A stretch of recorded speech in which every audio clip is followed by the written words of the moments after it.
À l'Argus, le 3008, on a adoré.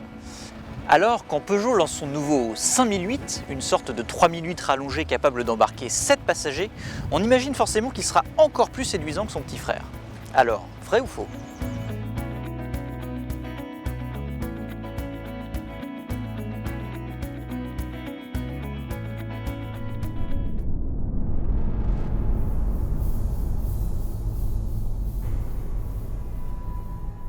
Alors, quand on vous dit que le 5008 est un 3008 rallongé, c'est vraiment le cas puisqu'il mesure 19 cm de plus en longueur, dont 16 cm sur l'empattement, et ça profite directement à l'espace arrière. Avec le siège reculé au maximum, on peut même quasiment tendre ses jambes, et on profite en plus de tablettes aviation, des stores latéraux et même d'une ventilation dédiée. C'est royal. Alors, le bel espace à l'arrière permet d'avancer suffisamment le second rang pour avoir de l'espace sur les places d'appoint. Alors bien sûr, ça reste du dépannage, mais sur ce point, le 5008 est un petit peu mieux loti que ses concurrents Skoda Kodiaq et Nissan X-Trail.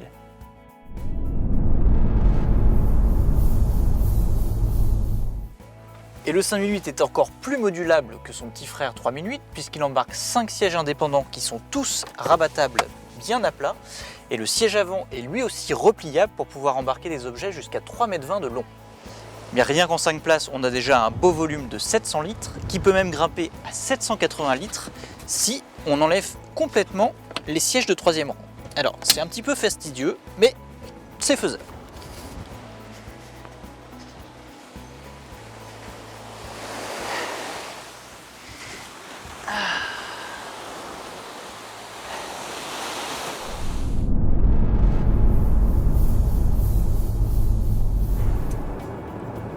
Malgré son gabarit supérieur, le 5008 pèse seulement entre 50 et 60 kg de plus que le 3008.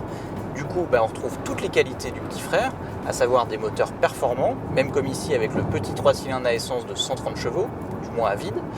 On trouve aussi une tenue de route très efficace en virage et une agilité vraiment étonnante pour une voiture de cette taille, qui est d'ailleurs toujours servie par ce volant tout petit.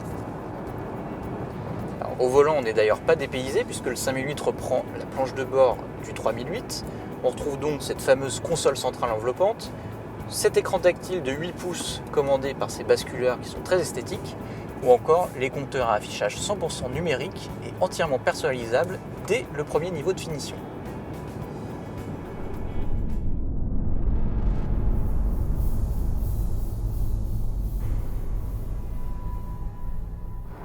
Par rapport au 3008, le 5008 embarque une suspension arrière affermie de 15%. Alors ça permet à la voiture d'être mieux tenue sur les bosses quand on roule à 4, 5 voire 7 passagers. Le revers de la médaille, c'est que quand on roule seul, la voiture est un petit peu moins confortable.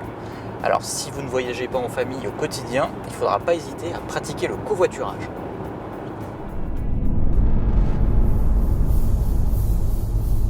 Et oui, malgré son allure de grand SUV et sa garde au sol annoncée à 23 cm, le 5008 ne dispose toujours pas de vraie transmission intégrale comme ses concurrents Skoda Kodiaq ou Nissan X-Trail.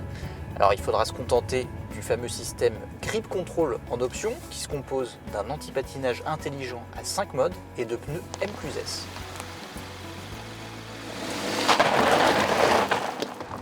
Alors ça permet au moins de prendre quelques chemins de terre comme celui-ci, même si il vaut mieux éviter les bosses, sinon ça secoue, voire de rouler sur la neige en meilleure sécurité.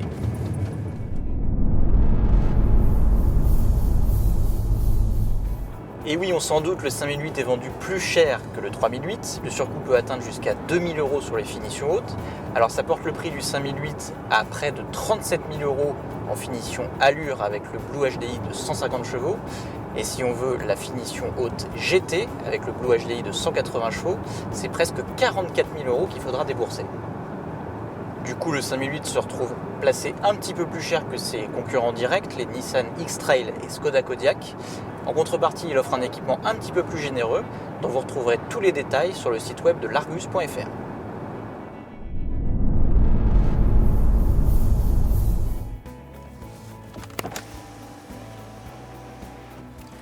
Alors, 5008 ou 3008? Eh bien disons que si vous avez besoin d'un coffre immense ou de 7 places occasionnellement, il faudra bien sûr privilégier le 5008.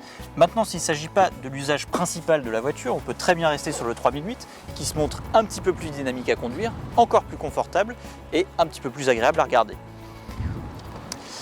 Et avec les 2000 € d'économiser, vous pourrez toujours vous offrir la petite patinette e-Kick qui est vendue 1500 € en accessoires. C'est une petite patinette à assistance électrique qui se recharge sur son support dans le coffre. Et d'ailleurs, je vais tout de suite aller en faire un petit tour.